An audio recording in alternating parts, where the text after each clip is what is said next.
Vesicoureteric reflux. Vesicoureteric reflux is the backflow of urine from the urinary bladder to the ureters. One ureter or both, and may or may not reach the kidney. Incidence of vesicoureteric reflux. It's 10% in general population, 30 to 50% of kids with UTI.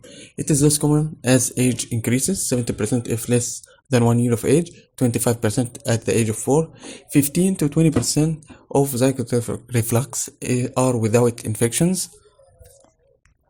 Epidemiologic risk factors: antenatal hydronephrosis, as 30 to 40% of fetal hydronephrosis is due to vesicoureteric reflux.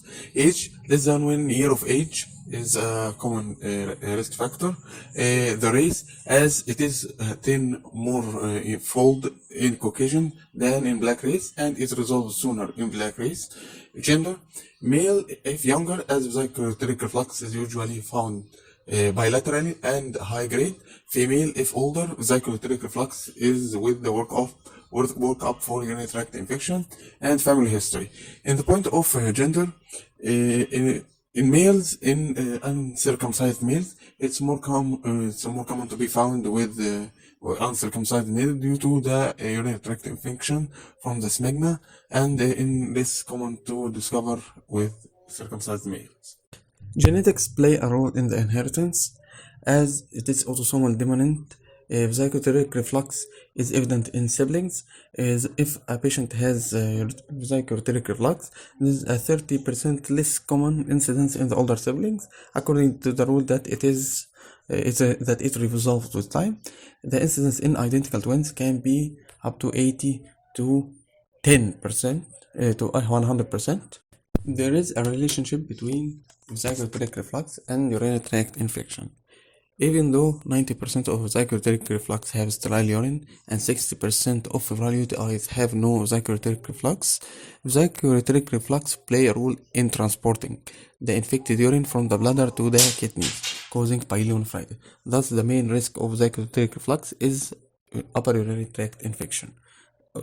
Infection may also perpetuate already existing vesicoureteric reflux. As for screening for reflux, it's better to do so in the siblings of a kid with a reflux. Reflux is not the major issue in itself, its renal consequences are the issue.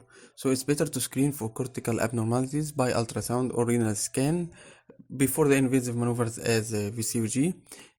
Risk of new renal scarring after pyelonephritis in kids more than 5 years of age is low. It's beneficial to screen younger kids for those history and of UTI. Screening based on age and renal integrity: more than 5 years of age in normal kidneys, no further screening. More than 5 years with abnormalities to exclude the reflux in recent history of UTI and abnormal voiding. If asymptomatic, no VCUG. Less than 5 years of age with normal kidneys, no need for screening. But the main issue is less than 5 years with abnormal kidneys. Here we use the voiding cystourethrogram. The only way to confirm diagnosis of pyelonephritis would be to perform a DEMSA scan in the acute phase of infection, but it's practically difficult. It will show a hot spot, and after the infection resolves, the scarring will show a cold spot. Increasing serum procalcitonin is a sign of favor of renal parenchymal involvement, as it has a high sensitivity and specificity and more accurate than CRP. Prenatal upper urinary tract dilatation is related to vesicoureteric reflux in 50 to 20% of cases, and the first febrile UTI is associated with vesicoureteric reflux in 40% of the cases. The embryology of the vesicoureteric junction will be shown as follows. There are two main processes that govern position and of vesicoureteric reflux: the interaction of the ureteric bud with the metanephric plasma at 4 weeks of age, which will determine the normal development of the upper collecting system and of the kidney. Here we will see the metanephric plasma, the ureteric bud that will come off of the mesonephric ducts. The reaction between the joining of the ureteric bud with the metanephric plasma will give rising to the kidney. Mesonephric ducts as well, the ureteric bud will come off it and will come in contact with the urogenital sinus. If it came too early which means too distal to the ureterogenital sinus, it will result in lateral ectopia, insufficient intramural length of the ureter, and reflux. But if it came too late, it meaning too proximal, it will enter the sinus, will cause ectopia and obstruction. Our issue here is the reflux, of course. It's highlighted in the video.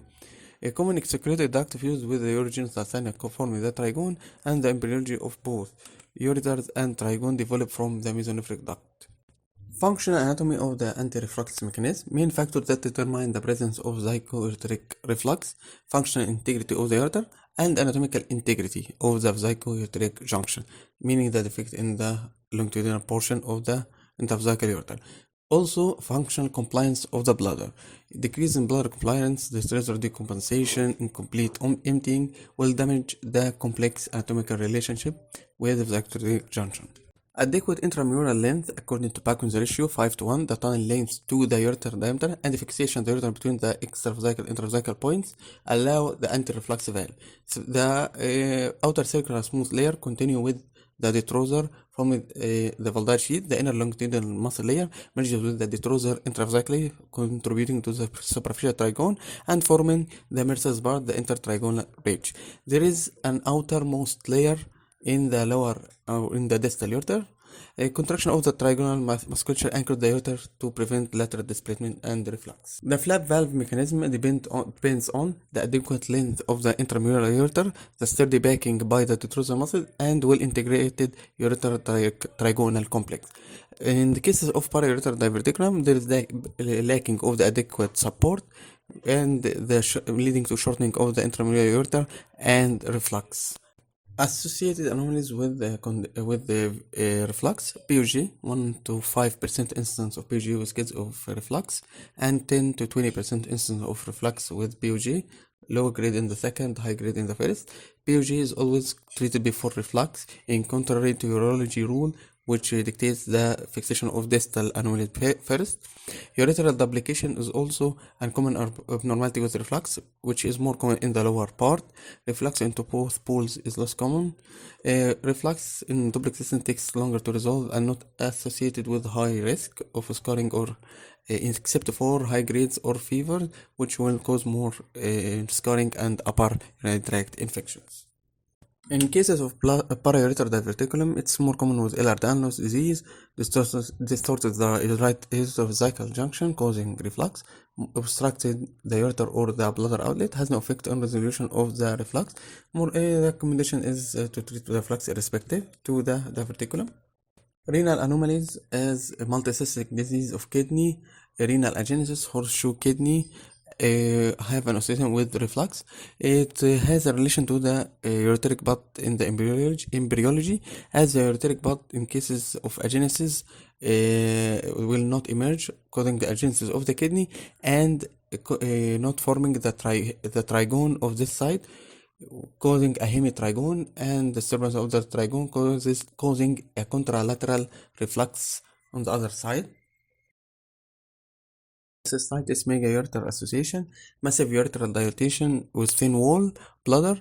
It's non-obstructive as there is a reflux. It's more common in male, must include posterior ureteral valve, which cause the same picture on ultrasound. Vesicostomy can temporarily optimize the drainage, but it might need a correction of the reflux. Other syndromes as bacterial charge, imperforate anus, or extrophy are present as well.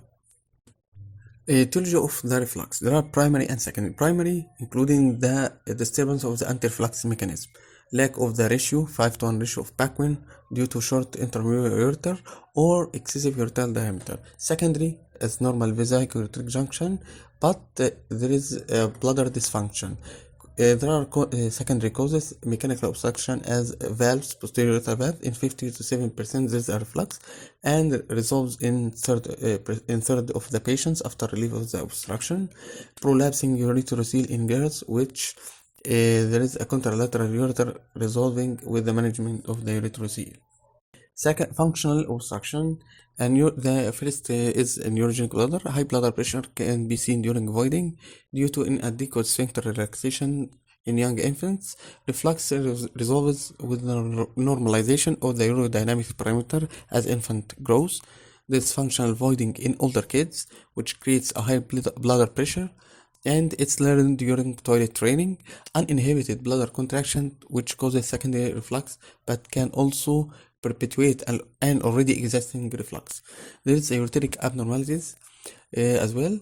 There is a UTI. Here is another relation with the UTI is as atony from the bacterial endotoxin decreases the bladder compliance, and there is increase in intravesical pressure, which distorts and weakening of the vesicoureteric junction. Grading of the reflux.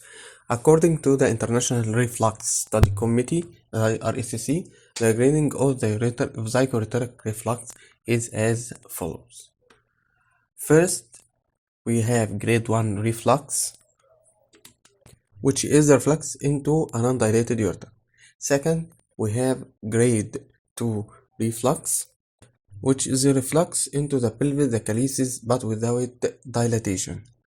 Grade 3 reflux is a reflux into the pelvis and the calyces, but with mild to moderate dilatation of the ureter, the renal pelvis, and the calyces, with minimal blunting of the fornices. Grade 4 reflux with moderate urethral tortuosity and moderate dilatation of the renal pelvis and the calyces as well. There is a tortuosity, the kinking, dilatation of the pelvis, the calyces, and the fornices. Grade 4, there is severe tortuosity of the ureter with severe dilatation of renal pelvis and the calyces, with loss of papillary impression, meaning blunting of all calyces. Some limitations of the IRC grading system is that the expected concordance between urethra and the calyceal dilatation doesn't always occur. It is unknown whether scarring is after infection still occurs in the same way. In this discordant system, it's unknown whether reflux resolves with age or not.